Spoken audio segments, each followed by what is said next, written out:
The sun was setting over the village of Ndala, painting the sky in shades of orange and deep purple. At the village's center stood a towering baobab tree, appearing as ancient as time itself.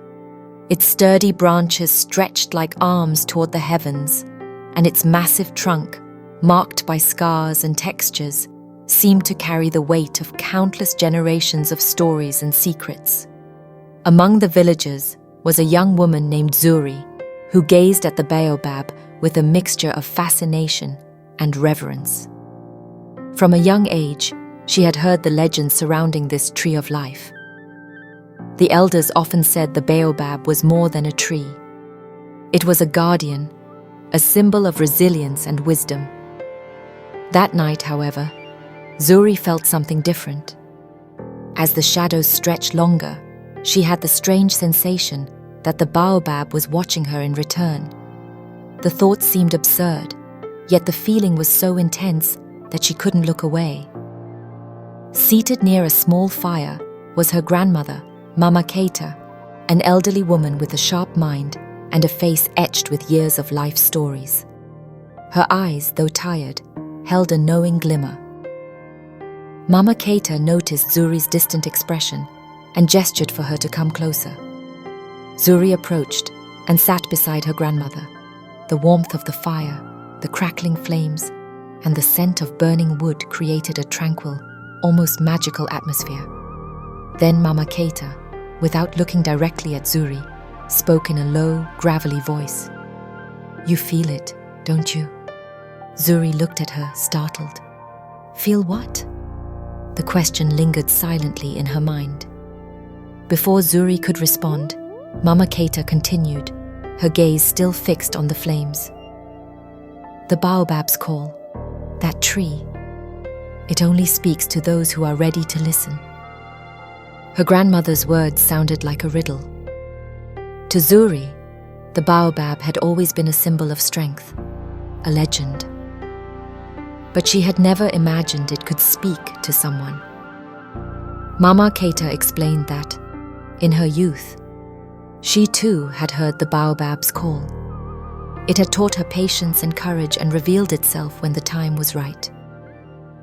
Zuri sat silently, her grandmother's words resonating within her. She felt a chill, but also an unshakable desire to understand what the baobab's call truly meant. What could the baobab want from her? Why now? Night fell, and Zuri looked up at the starry sky before heading to her hut. Before entering, she cast one last glance at the baobab, standing tall against the dark horizon. Almost unconsciously, she whispered, "What do you want from me?" Then, as if in response, she noticed a faint glow emanating from the tree's trunk. Zuri blinked, wondering if it was just her imagination, but the sensation of something hidden lingered. Perhaps, she thought, Mama Keita was right. Perhaps the baobab did have something to reveal. With this thought and a sense of anticipation heavy in her chest, Zuri entered her home. Sleep didn't come easily that night. The village was quiet at night, interrupted only by the whisper of the wind through the baobab's branches and the faint, distant beat of drums from another settlement. Zuri lay awake, unable to shake the image of the faint glow she had seen on the tree's trunk. It felt as though the baobab was trying to communicate something. She tossed and turned, her thoughts weighed down by the mystery.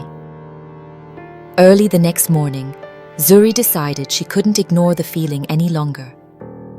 After helping her grandmother with the day's chores, she walked toward the baobab, determined to understand what was happening. Up close, its wide, textured trunk seemed even larger and more alive than she had ever noticed before. "What are you trying to tell me?" she wondered silently. Even without words, she felt as though the tree was listening. As she drew closer, Zuri noticed something she had never seen before.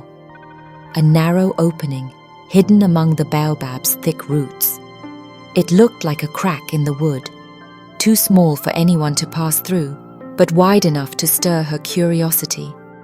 She knelt, and hesitating, reached her fingers into the opening. Inside, the wood felt cool, almost cold, against the day's heat. Suddenly, a strong wind swept around her, as though it were a warning or an invitation. Zuri couldn't tell. Startled, she pulled her hand back, but her curiosity deepened. If the baobab has something to show me, I need to find out what it is, she thought. In the days that followed, Zuri returned to the baobab repeatedly.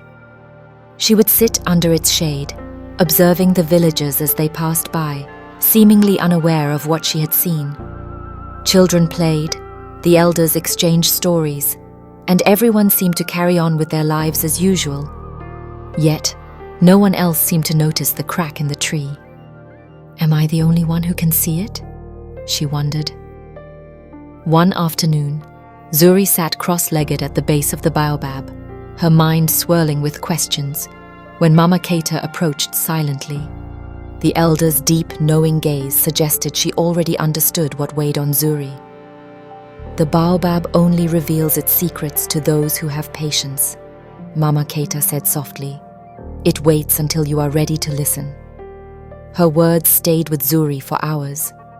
She began to notice a growing connection whenever she approached the baobab, as if the tree was sharing something with her.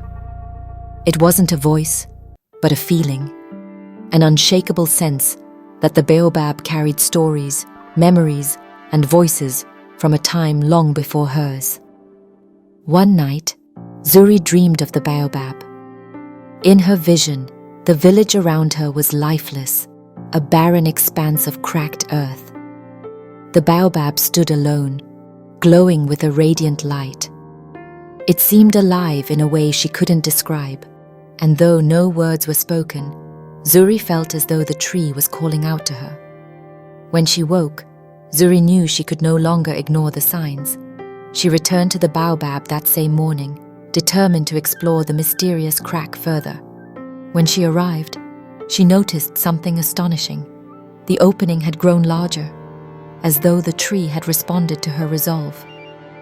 Without hesitation, she reached out, placing her hand on the trunk. With a deep breath, she stepped inside. The light of the morning disappeared behind her as Zuri entered the baobab. She was engulfed by a comforting darkness that felt alive, almost as if the tree itself were welcoming her. Inside, the air was cool and fresh. At first, she couldn't see anything, but as her eyes adjusted, she began to notice images forming on the walls of the tree. They were like memories, projections of life that had been etched into the baobab's core. Zuri watched in awe as scenes of the past unfolded before her. She saw villagers working the land, gathering under the baobab's shade for rituals, and celebrating life's moments. The baobab was younger, its trunk slimmer, yet its presence was no less commanding. It stood as a silent witness to generations of life. But the scenes changed abruptly. Fierce storms swept across the village, tearing through crops and flooding the fields. Zuri's breath caught as she saw villagers running in desperation, seeking shelter. Yet the baobab stood firm, its roots deep and unshaken. People huddled beneath it, drawn to its strength. A voice, soft and resonant, echoed through her mind. Deep roots do not fear the storm. Zuri shivered. The phrase felt like both a lesson and a reminder. The baobab had not merely watched the villagers endure hardship, it had been integral to their survival. The images shifted again. Now, a long, relentless drought gripped the land. The earth was parched, the rivers dried to dusty beds, and crops withered under the scorching sun. The villagers were gaunt and weary, clinging to life. Yet, once again, the baobab remained a beacon of resilience. Its roots, unseen but vital, reached deep into the earth, drawing water from hidden reserves. Zuri's eyes widened as she saw villagers tapping the baobab's trunk for water. Carefully, they collected the precious drops the tree had stored over decades. What had once been ridiculed for its slow growth had now become their savior. The voice spoke again, clearer this time. True value lies not in what is seen, but in what is hidden, waiting for the right moment to emerge. Zuri stood motionless, absorbing the words. The baobab was teaching her more than history. It was revealing profound truths about resilience, patience, and unseen strength. Suddenly, the images faded, replaced by something closer to Zuri's reality. She saw her own village, bustling with life. But subtle changes were evident. Less rain, drier fields, and a shrinking river. Zuri felt a tightness in her chest. The baobab wasn't just sharing the past. It was warning her about the future. Before she could make sense of it all, a brilliant light surrounded her, and she found herself standing back in the baobab's shade. The voice spoke once more. You now know the secrets of the past, but the true challenge lies in protecting the future. As she walked back to the village, Zuri felt the weight of responsibility settle on her shoulders. The baobab had entrusted her with its wisdom, and she vowed to use it to prepare her people for what was to come. Inside the baobab, Zuri felt as though time had ceased. The cool, earthy air around her pulsed gently, echoing the rhythm of her heartbeat. All around, the walls of the tree seemed alive, displaying vivid images like a window into a forgotten past. The first scenes were unclear at first. A village much like Nadala, but in an earlier time. Men and women worked side by side, cultivating the land and gathering beneath the baobab's shade. The tree's trunk was slimmer, its bark smoother, but its presence remained commanding. Children laughed and played near its roots, while elders conducted solemn rituals, pouring small offerings of water onto its base as if to honor it. Was this Nadala long ago? Zuri wondered, her thoughts racing. But before she could focus further, the scene changed. Now there were storms. Violent winds tore through fields and huts alike, and torrential rains flooded the earth. People scattered, clutching their loved ones as they sought shelter from nature's wrath. Yet, amid the chaos, the baobab stood firm. Its roots dug deep into the ground, anchoring it securely, while its thick trunk provided refuge for those who sought its protection. The deep, calm voice Zuri had heard before echoed through her thoughts again. Deep roots do not fear the storm. A chill ran through her spine. The baobab wasn't just recounting events. It was teaching her something profound about strength and resilience. She watched as the tree remained steadfast, a symbol of unwavering endurance. The images shifted again. Now, a relentless drought gripped the land. The sky was an unforgiving expanse of blue, the earth cracked and barren. Rivers and streams had dried up completely, and the villagers looked gaunt and weary, their hope visibly fading. Despite the desolation, the baobab remained. Its green leaves, though sparse, whispered of hidden life. Zuri noticed the tree's roots digging even deeper, reaching for underground water reservoirs that no one else could see. She watched as the villagers, driven by desperation, discovered this hidden treasure.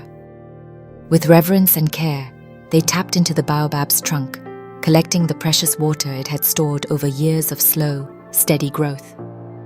The baobab, once dismissed by some as just a tree, became their salvation. The voice spoke again, clearer this time. True value lies not in what is seen, but in what is hidden, waiting for the right moment to emerge.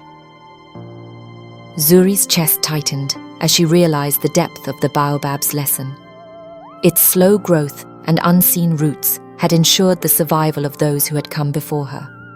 It wasn't just a tree. It was a symbol of preparation, patience, and resilience. The walls of the Baobab began to shift once more. This time, they revealed something closer to Zuri's reality. She saw her own village, bustling with life. Farmers tended their fields, children played by the river, and elders shared stories beneath the Baobab's shade. Yet subtle changes cast a shadow over the scene. The rains were lighter, the soil looked drier, and the river had begun to shrink. Zuri's heart sank. The droughts of the past seemed to be returning. "The Baobab is warning me," she thought, her breath quickening. If the village wasn't prepared, they might face a crisis as dire as the one she had just witnessed in these visions. Suddenly, a warm light enveloped Zuri, and the images faded. She blinked, disoriented, and found herself back in the Baobab's interior, surrounded by silence. The voice echoed one final time before the crack in the tree began to close behind her. "You now know the secrets of the past, but the true challenge lies in protecting the future." As Zuri stepped out into the sunlight, she felt a strange mix of calm and urgency. The golden hues of the late afternoon bathed the village in a soft glow, but the weight of the Baobab's message pressed heavily on her shoulders. The tree wasn't just a keeper of memories, it was a guide, and it had chosen her to carry its lessons forward. Walking back to the village, Zuri's resolve hardened. She didn't yet know how she would act, but she knew one thing for certain. Her journey with the Baobab was only beginning. The storm had left its mark on Ndala. Fields lay damaged, huts needed repair, and the river shrank to a muddy thread. The villagers, anxious and unsure, gathered under the Baobab. All eyes turned to Zuri. "The Baobab has shown us that survival comes from strong roots. Now is our time to prepare," she said, her voice steady despite her own doubts. Dividing into groups, Zuri assigned tasks. Some began digging reservoirs to store the remaining water. Others worked to replant the most resilient crops, and the elders shared advice on safeguarding their homes from future storms. Not everyone embraced the plan. "Why waste our energy? The river will come back," one villager muttered. But Jabari stepped forward, his voice firm. "We've seen what happens when we wait too long. Let's trust the Baobab and Zuri." As the sun set, the first signs of unity began to emerge. Families worked side by side, their efforts marking the start of Ndala's journey toward resilience. Weeks of hard work began to show results. Reservoirs were filling with the last trickles of the river, and the newly planted crops held on. But the heat was relentless, and water grew scarcer. One morning, Zuri awoke to shouts near the main reservoir. Two villagers argued, their frustration boiling over. "You're taking more than your share. My family's thirsty too." "And mine isn't? You've no right to judge me." Zuri rushed to intervene, raising her hands for silence. "The Baobab taught us balance. If we fight over water, we'll lose more than we gain. Let's resolve this together." To prevent future disputes, Zuri proposed a new system. Each family would manage a section of the reservoirs, fostering a sense of responsibility and fairness. While some grumbled, the plan gradually eased tensions. Still, Zuri knew these were only the early challenges. The worst, she feared, was yet to come. As the drought dragged on, a new danger emerged. In the fields, crops began to wither, their leaves curling and darkening. Jabari approached Zuri with urgency. "It's a blight. If we don't act quickly, we'll lose what's left." Zuri called a meeting under the Baobab, where the elders shared an old method, mixing ash with water to ward off disease. Though unsure, the villagers worked together to apply the mixture to the crops. The following days were tense. Zuri watched the fields carefully, praying the effort would succeed. Finally, signs of recovery appeared. Some plants stood tall once more. Though much had been lost, enough had been saved to give them hope. "We've endured storms, drought, and now this," Zuri told the villagers.